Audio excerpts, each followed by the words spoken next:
So, a word that was used today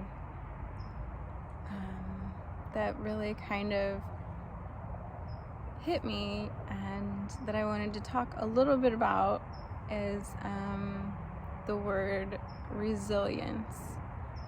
And we all have our own ways of coping and being resilient, right? Against whatever is out there in the world. And I might look a little ridiculous right now, but that's because when I get to a point where I am too stressed out or have a lot of trauma triggers happening,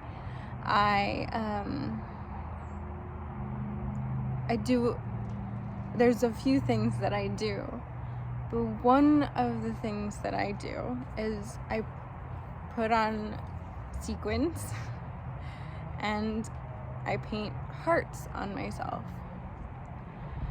And I do this meditatively, and there are a few reasons for it. And I've done this for years, ever since, years and years and years ago. Remember that water experiment where they were writing words and on this water, and the molecules were changing because of the words like hate and love and things like that.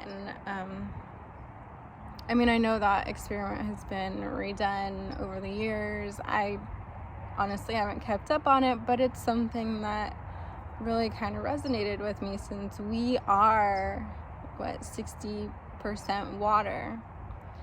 So I feel like when I'm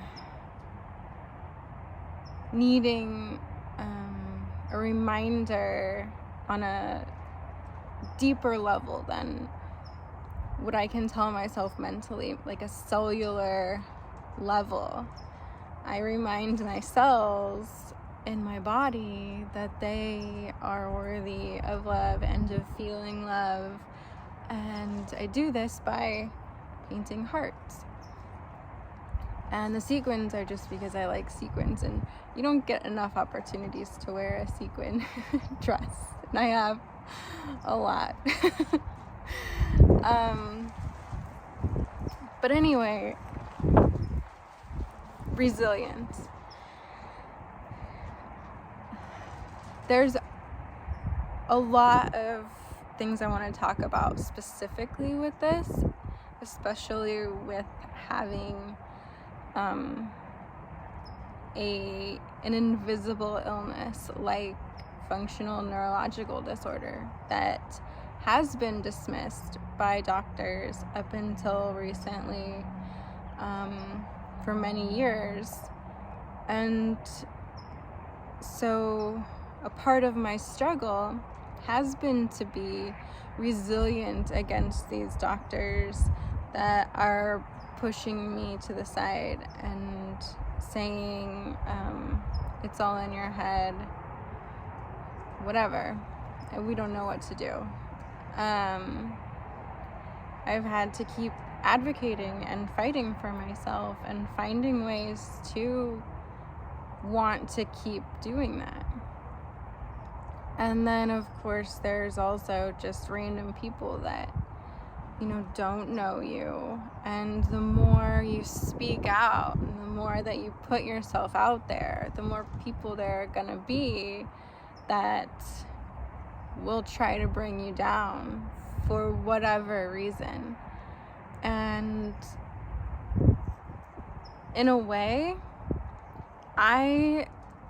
those people are what keep me fighting and keep me wanting to tell my story and my truth and keep me being resilient, because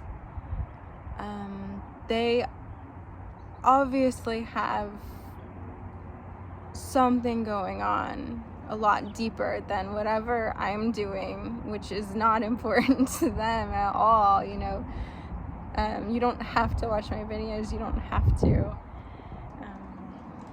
look at my posts or anything, you don't have to care. You know, I'm just here, I'm just putting it out there and hoping that the people that you know, need it will find it and it'll help, because that's another part of my resilience, is just knowing that what I'm going through on a day-to-day basis and my personal struggles, and that I've made it through and I've made it this far. I hope that people know that it's possible.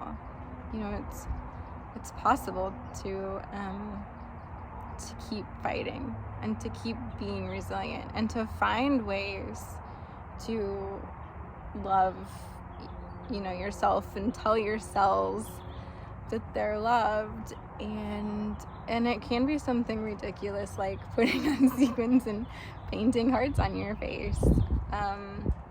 And I do a lot of other ridiculous things, like if I'm having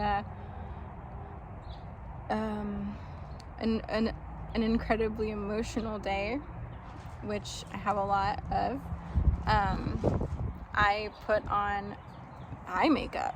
I barely ever wear makeup, but I put on eye makeup, and for a couple reasons, you know, to make me maybe feel a little bit prettier, and also because I feel like it helps me not break down.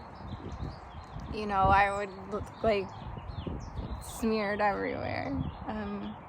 But I'm not saying or doing that to say that it's bad to cry, because crying is incredibly releasing, and it releases like toxins and, you know, negative energy, and it's so good for you to just break down and cry sometimes too.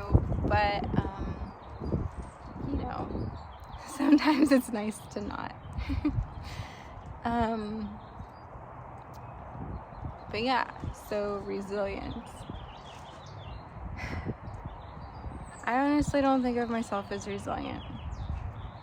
I think of it as out of options.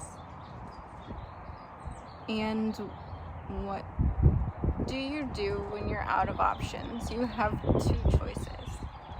You either give up or you keep going.